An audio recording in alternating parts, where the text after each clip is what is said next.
are now tuned in to the Free Play Media Podcast Network.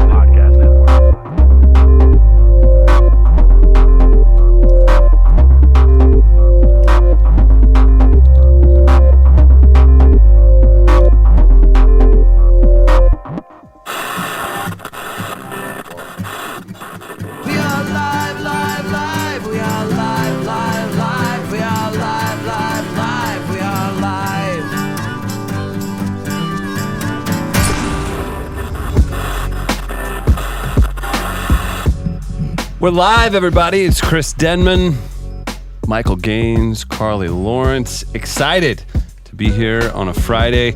I think that's all the notable names to hit as we get through this. You guys just want to do normal show, push through? Yeah, sounds good Talk to me. news of the weird or something like that?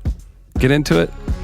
I'm fucking with everybody. Jim Breuer in the house, my friend. You're at Helium all weekend long. We're excited to have you, man. Thanks for having me. It's great, dude. We've been following your career since I feel like the get-go, and to have you here while the Mets are in town. Curious as far as scheduling goes. Can we get behind the science of that? Right on target. St. Louis day game Saturday. Working out material. Book Helium. Nailed it. And I'm sure you've had to talk Mets all morning on your press rounds. But No. I'm excited, and I like that move. It's a pro move to do that because your other option, it's like, okay, well, I'm going to hit the road, do some stand-up. It's like, okay, I can go hang out at a movie theater. I can hit Starbucks for the 50th time. Look at this cool coffee joint that just opened, and there's so much more independent than like the Starbucks thing. And Right. The bean workers are happy. the beans here are made in completely different soil, and it's all rehashed, and it's in South America, and it helps the community. Yeah, okay, Chad. Latte. No. Do you have 17 minutes to hear about the air quality? Grass-fed. Yeah. Exact. Grass-fed coffee beans. Grass-fed. I don't care. Not a Just thing. give it to me. So, yeah, what were you saying now? No, you play. I love your scheduling. Yes. I did That's a this, pro move. Seattle, Pittsburgh. Nice. Seattle, Pittsburgh. There's one other one. Washington, D.C. Very nice. That's all areas when the Mets were playing. I go there for the day. Yeah. Check out the stadiums. I love baseball, so I haven't been to Busch Stadium, the new Busch Stadium, dying to go.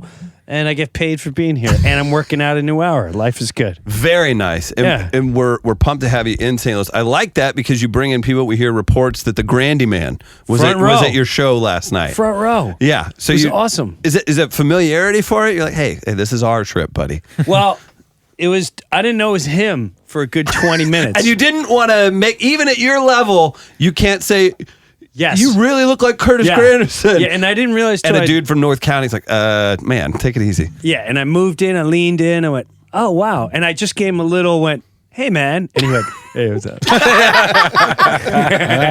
went, oh, wow, it really is him. Okay. And then every once in a while, I would just make sure he was laughing. Right. And if he was laughing, I was okay. And there was certain areas of material I was going to go last night. Sure. That I clearly, once I saw him, went, yeah, I'm not going to. Certainly baseball related, right? They were not baseball related. Oh, okay. I thought, Yeah, all right, yeah. That's Jim Breuer, avoiding the lane with Curtis Granderson. Is it fun? So we're all baseball fans in the room, but that's great. We've had a lot of success in St. Louis especially in the last 20 years, but then historically, how's it feel as well? I just wanted to. How's it feel? I wanted to assert superiority. Now you know what it feels like to be waking up in Milwaukee or Minnesota in April going, we have no chance. Right. It's amazing. Isn't it? With social media now, like I follow some Mets like bloggers, like Barstool's a big Mets thing. They have a lot of people talking about the Mets all the time. The Mets fan is just so April 1st, it's over. They lost opening day. We're the it's worst. Over. Well, it's we over. did. Yes. We did. We have six starters. Like, these starters are the best since the Atlanta Braves of the 90s. Yep. Matt Harvey, DeGrom, Syndergaard throws 180 miles an hour. Steven Matz hasn't seen a pitcher like this since Sandy Koufax. these are the biggest horses. Yeah, 4 on the disabled Disabled list. list, man. It's every Before we year. even start, the other guys apologizing, going, I'm sorry that I wasn't at the game. I just, life is tough. Speaking, of course, of the Dark Knight there, Matt Harvey. I didn't mention names. Wow, Gaines really making some assumptions there. Huh? What are your feelings? I got a weird rub on Matt Harvey whenever he had to think. And listen, I'm sure Dan Patrick isn't perfect. I'm sure he's annoyed more people in his day than I realized. But were you aware whenever he called in to the Dan Patrick show? This is Matt Harvey. Yeah. Do you know where I'm alluding to here? No. He called in. And he was pushing some product. I don't know what it was. And Matt Harvey was, yeah. And he had just recently been injured. This is whenever Harvey's like the biggest name, right? On the Mets coming in. And he kept trying to push him on an injury talk. And he's like, yeah, I'm not here to talk about, I'm here to talk about men's supplements. And was awkward and rude and pushed through. And I think he's been on since and cleared it up. But you have a great publicist. Amy? Yeah, she's good. Great. Does She's a good job. Is this the publicist's fault or is Matt kind of a jackass in this situation? Matt has to realize he's not a jackass. He's not an entertainer. He's a ball player. Yes. So if they're asking him to sell something, I get it. Sure. And baseball players are really, when you interview any ball player from any sports, this isn't like, you're not talking to them in a bar with 4 drinks in them. Mm-hmm. You're talking to a corporate he's a representative of the corporation. So there's nothing I hate more in baseball than the guy just hits the game-winning home run and it goes, well, I was just waiting for the right pitch. That's why I can never be a ball player. I'm like, this moron! First of all, he throws me too high and tight. Like I don't know, he's going to throw outside now. So I know this moron is going to throw me low and outside. I'm waiting. And I see this fat donkey behind me position himself because his fat legs are in the way. I'm going to take him deep. And sure enough, he throws me low out. Bang! I threw that bat 50 feet in the air. Said, take that. Of course. How much better would it be if they did baseball that? needs? I agree. Can we please get into it that whenever Syndergaard was in college, he slept with Bartolo Colon's sister-in-law? Can we talk about that? I love that already. That's not I true. never knew that. That's alleged. Oh, it's alleged. Yeah, it's not even anything. I have a I hard literally time just believing made that that one. up. Yeah. Okay, but that's a I good. bet That's a good Cologne- rumor to start. Right? That was a fun Do rumor you guys to want to start a hear. I kind rumor? of believed you. Yeah, I did too. I I liked sold it. didn't I? Yeah. Isn't that great? I think I'm wasting away here in St. Louis on the radio, right? Yeah. Those chops. You're Perez Hilton Is that- 2.0. Oh, is that what it is? Okay, I guess we could push Get with that. it, your soul. I have a good story, a real story about Perez Hilton. Ran into him. This is whenever he was I fat. thought you Is were he talking still about the skinny? chick. Do you know the blogger guy, the Perez Hilton? He's no. He talks shit. Is he? He He talks he's a shit. He's like gossip guy. TMZ, but like a single person. Well, he's really skinny. I ran into him at South by Southwest in 2007, hammered, burrito all over his face, literally rolling around the street. That's my and style. I will verify this. Thurston from Sonic Youth. You know the band? No. Who are you people? How old is that Yeah, band? the audio engineer's like, yeah, they're great. They were on The Simpsons in the 90s. Either way, sat there and watched this guy rolling around. And I was like, man, this wasn't really smartphone era, right? It would have been like flip phone razor times. Sounds like a Friday night. I for would me, have loved honestly. to pay him back for some of the shit he talked by getting video of him, very, very chubby at the time, rolling around with burrito on his face in the street at South by Southwest. I don't know who he is. Yeah, good. I think that's all right. Yeah, just a blogger that talks smack on people, right? Blogger. Yeah, Talks but he's smack. TV level, all that kind of stuff. So I don't know. Have you ran into anything like that? Whenever it just people overdoing it because they recognize you out in public, maybe they're looking for something that you're doing wrong. I don't know about the looking for something. No, I'm good. You know in what I mean? public. Yeah. No. If that's what You're talking aware of about, your surroundings. Oh, I'm 100% aware of Big Brother. You won't catch me doing anything anywhere. Right. Now, if you go in hotel Staircases? Sure. Maybe. Great place to let it Maybe. loose. Yeah. Nobody walks in a staircase in a nobody. Right. Even they just look at the door like, what is that for? Seriously. Maybe if there's a fire, we go that direction, I think. Maybe we should do a dry run. Sure. I wouldn't go, and then we might not be able to get back in. It's just, but no, I'm well aware. I destroyed in my youth. Destroyed. My SNL days. Tore it up. Yes. Tore it up. Once I had kids. Still, I did a tour. Last time I was here, I did Mississippi Nights back in the day. Yeah, with your rock tour. Yes. Yes. Great venue, by the way. Beat the No longer snot. there. We were 4 a.m. singing Sure. God Bless America. People were throwing stuff at us from the hotel across the street. Now, Yes. since then, no, I'm well aware that when I walk in a room, someone in there is just videotaping me eating. Yeah. Or they stand there taking snapshots of me, whatever I'm doing. So I'm 100% aware 24/7. I pretend I'm not, but my antlers are going 24. Antlers? Yeah, in tennis. We That's weren't going to. fine. We were going to. antlers.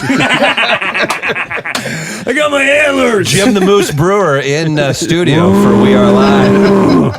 What is that? I love that bit. Classic Breuer. Table for one. Jackass. My antlers. So we've got Jim Breuer here. Gaines, you were talking about. So we've got the best fans in baseball. So, we make fun Define of some of the best. fans. We make fun of it because I believe it was originally brought up by a sports writer, and then some sanctimonious people have kind of christened themselves as such. Like I think the real fans don't take credit for it, but it's the holier than thou fan aspect. They get mad. They start blaming the hitting coach here for the Cardinals for everything, right? They just want to blame everybody. Now, with Mets fans, Gaines, you were telling me about this. Yeah, Ray Ramirez, the trainer, the head trainer, Ray Ramirez. They want his head. They want to attach him to 4 horses and start smacking the horses in the rump and go in all different directions. And it's like, well, look at their disabled list every year. It's about 18 pages. Maybe something is messed up there. I really don't know. Now, they try to say it's all around the majors. I've never seen a team every year lose 80% of their starters. It's not just 2 guys, it's their starter. This year we start off 3 of the 6 pitching starters that you wanted are out. The other one's having problems just going to bed. So that is, and then Cespedes is out week 2. Yeah. Familia, your Those damn closer, cigarettes. is out. And then, throughout the year, it's You sprinkle all the other 10-day DLs in there, and it's unbelievable. It is unbelievable. your catcher is gone 10 days in, and then your whole minor league team that's what happened last year. Same thing. They had a complete minor league team playing, and they had to survive till the All-Star break. And it's just, I don't get it. I don't get it. They go to the World Series 3 years ago, and you thought, oh, this is dominance. We might own the have a league. little dynasty started Yeah. with this rotation. With the And young then- players involved, you Get sprinkle in veteran leadership, and then you're like, well, it's New York too. We're not talking about a lack of payroll here. It's a weird position to be back where they're currently at. Oh, yeah. No. They were missing 80% of their team. Right. So That's what I was screaming that at Cubs fans. I was like, just you wait. Just put a target on your back. Okay, you've won the World Series. You're moving forward. Injuries kick in. Everybody starts giving you their best every game because you're the champs. Right. You're in town. It's a much different story, and you see it as the Brewers lead the NL Central right now. that's not going to last. No. But even the Cubs, they have they're still hungover. Yeah, they had one too many vintage Pinots with the coach, right? Or with the manager. So Sorry. trust me when I say this. Come August, be very weary what's going to happen in Chicago. That they know they're still on a hammock. They're still on a hammock, Great, and they great don't point. need. And they've already sized everyone up. Yes. And it's only a matter of time to go, so do we want to try to win again? Or It's the frat guy who's been drinking all night, not focusing on the girls at the party. Is he going to come to and then come take your girl? Like, what's going to happen? and that's what it is. Yeah. They're with the girls. Right, And they're right. going to have to put the girl. Listen, we'll be back in a month. We gotta go play some ball. We'll be right back. We got to tighten up. Win this. We'll come back. Take some plane trips. We're out of here. leave. Don't leave. Don't leave. Just stay right there. You come right here. Right here.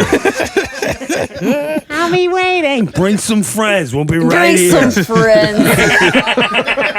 Carly, best Don't line. go in and wear that. So Best line at a party. Hey, you got any friends? yeah, bring some friends with you. Does that make you feel empowered and like you're the important person at the party, or do you feel used?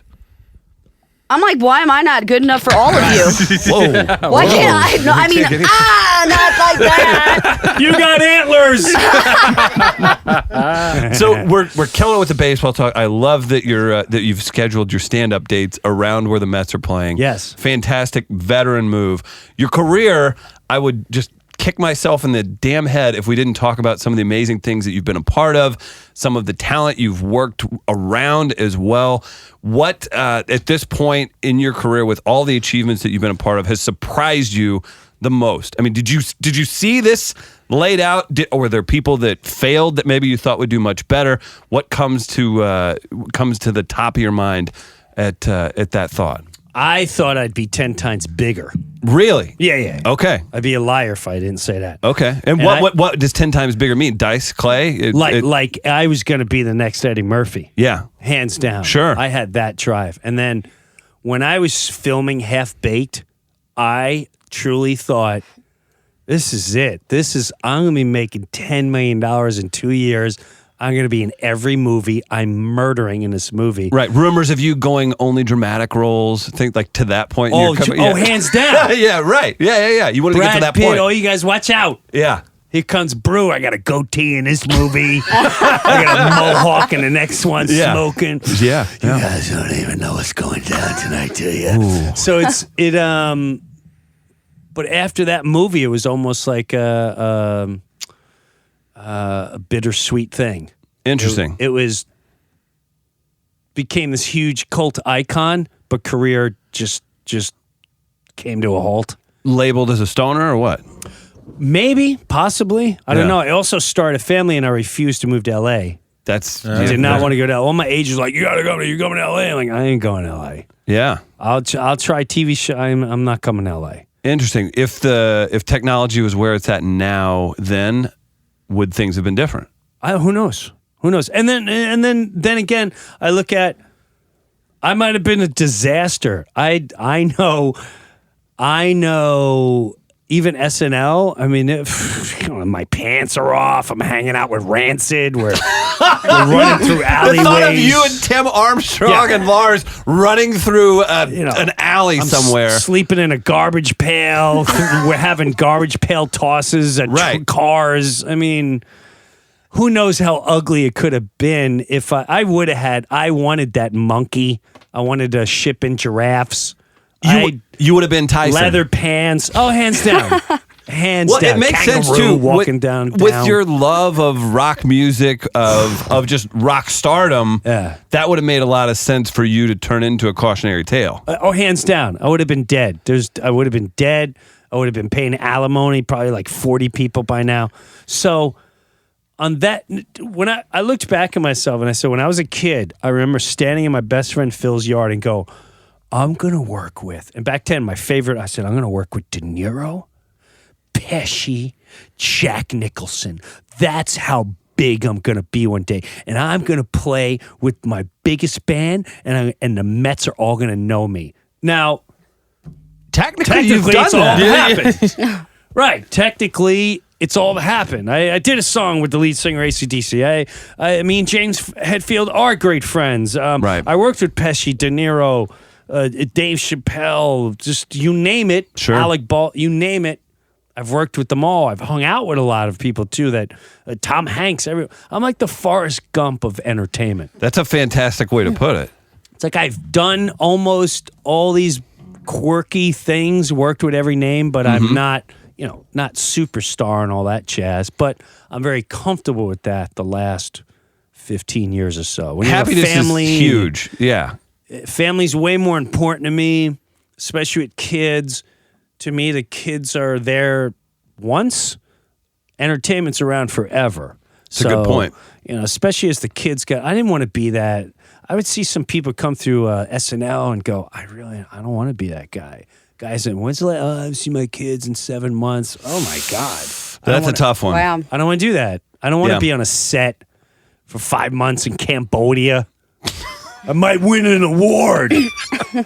Gonna win a big award. Yeah. There's nothing against it. No. I just don't have the stamina for that. However, I truly do feel that in about 5-6 years, I am going for that 100% back into the. It has to do with the kids' ages? Yes. Okay. What's that move? Not my then? responsibility. Get the fuck out of here. Get out of here.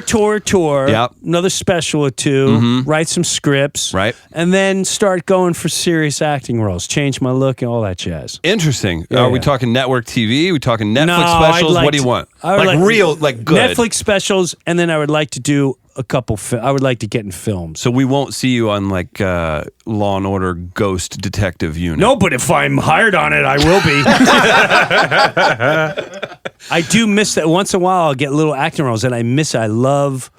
Just to get a little And I nibble drive of it, and you're like, myself nuts. Oh, yeah. And I did a couple episodes of Kevin Can Wait, and I think I rehearsed in my head for 48 hours. Interesting. And Sandler was on one episode, and he was just laughing at me. Say, hey, Breuer, it's in your head anyway.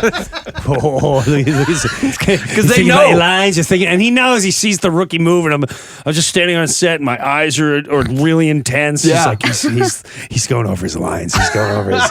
Whereas he's doing, he's nothing. He's in shape as far as. Let me know when it's my close up. Yeah.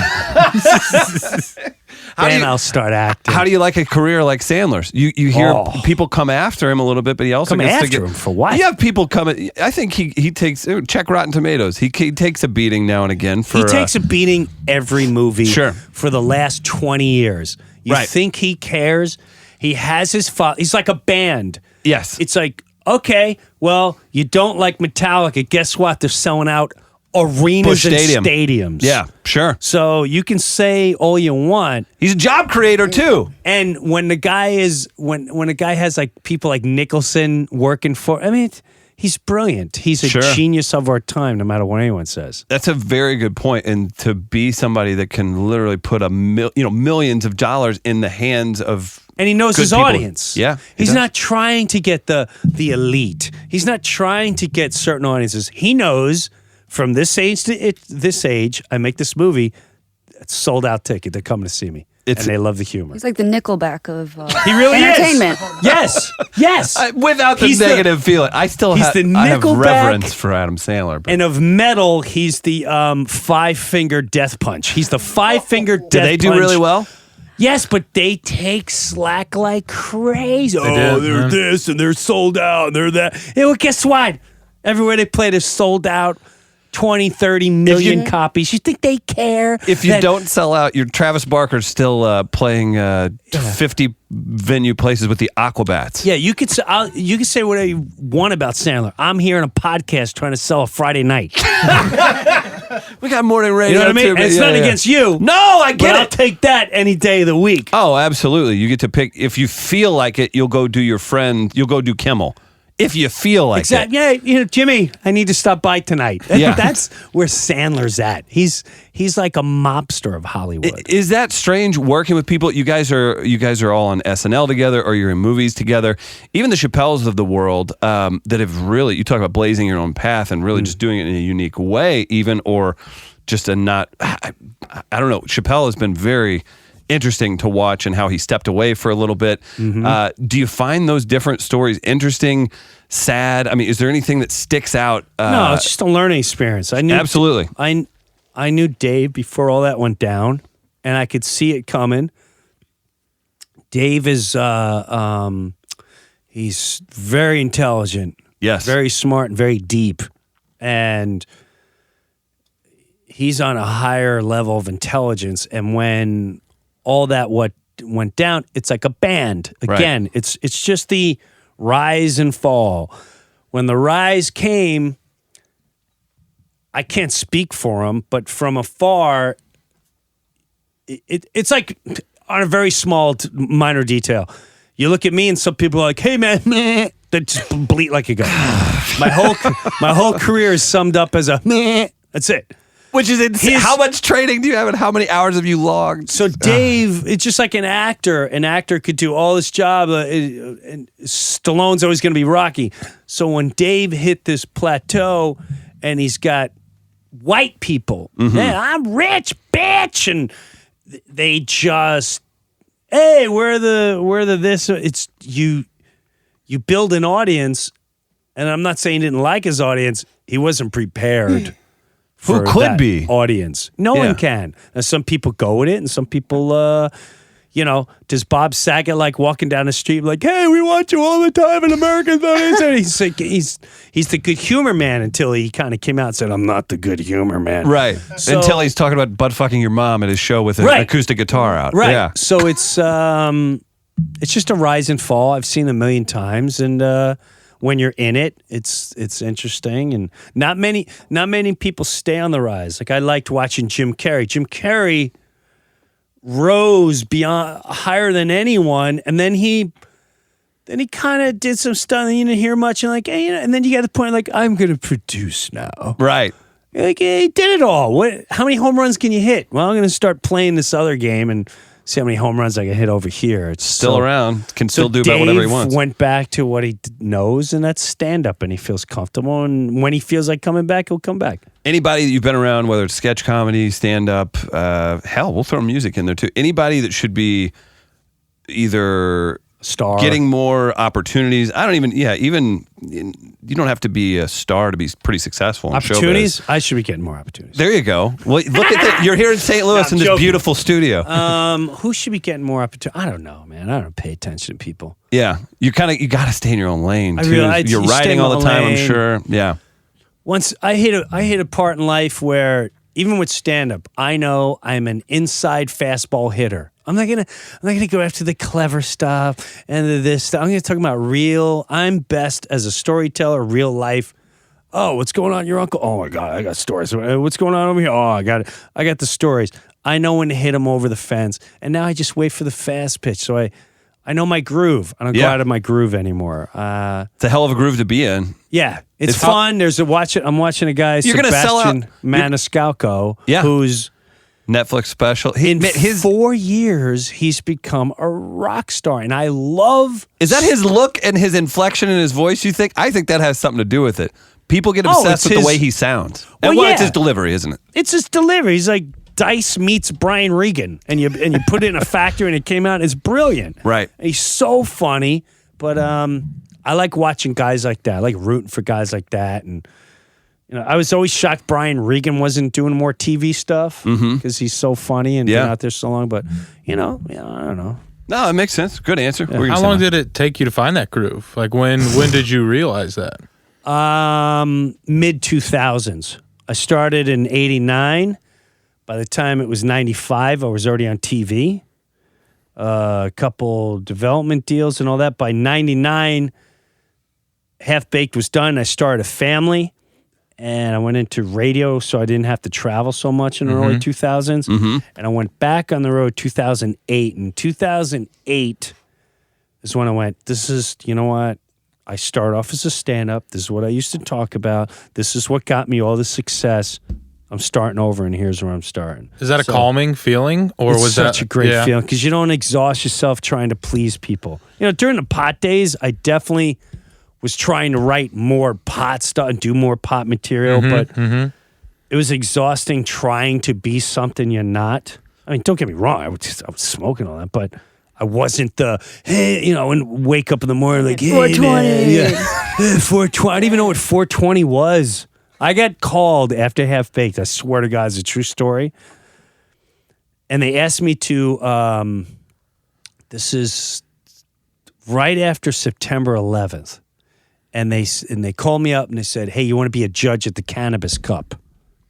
Right? The head guy of Cannabis Cup calls me up on my kids' lives, and I went, I don't follow race car driving, man. Listen, NASCAR's doing good things. I'm happy. And he freaking belly laughed. And he goes, no, serious, it's a big event. It's out in wherever they have it. I don't know, Copenhagen, wherever they have it. Copenhagen, it's a big ordeal. And I went, I'm not into racing. A real earnest. You're like, amazing. well, Andretti was cool, but And then you can hear his awkwardness on the line going like, is he retarded? Like, is there something wrong with him? Is he trying to be funny? Like, what's wrong with him? And he started explaining, he's like, it's the best pot in the world. I'm going, okay. And I'm trying to figure out what he's saying. And I went, oh, okay.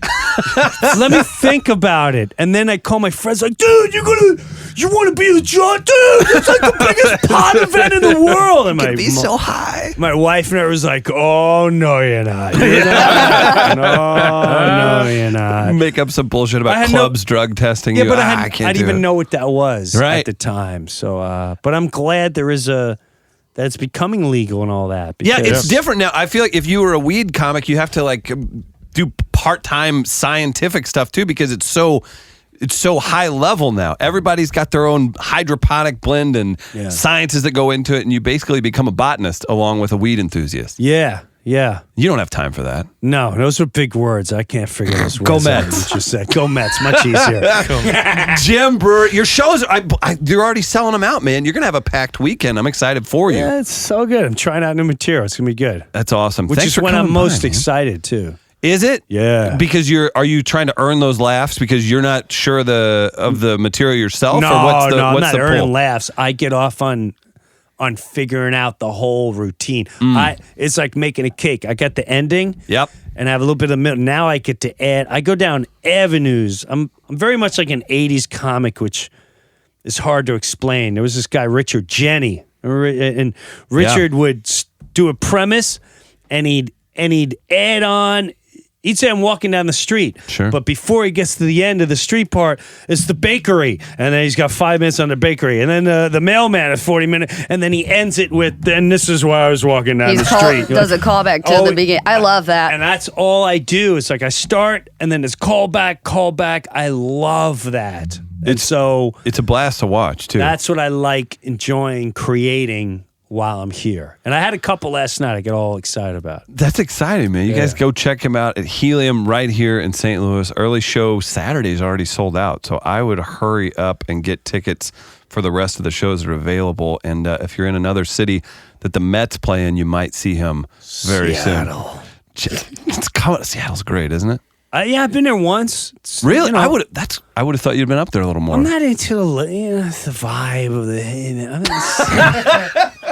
Come on, man. I hear you, brother. Step it up a level. Step it up a level. It's the trees. I know. I get it.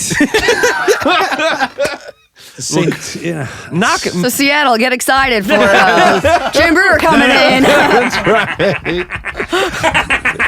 right. We're huge all in our Seattle listeners. So, Yeah, huge in Seattle. I'm going to tour. I was in Portland, Oregon. Same thing. Mm-hmm. And I played there. And at the time, they were all into these food trucks. Yeah. And everyone's into food trucks. Hey, come out to Food Truck Friday in Tower Grove Park today here in St. Louis. Sorry, go ahead. So the guy picks me up. He's like, we produce the most water, and we got food trucks, and everyone's about food trucks in Portland.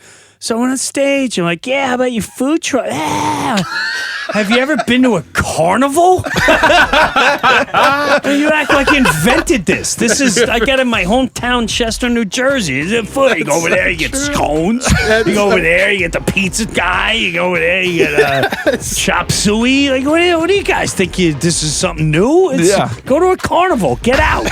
Or just like a restaurant where you can get all of it from one building. Exactly.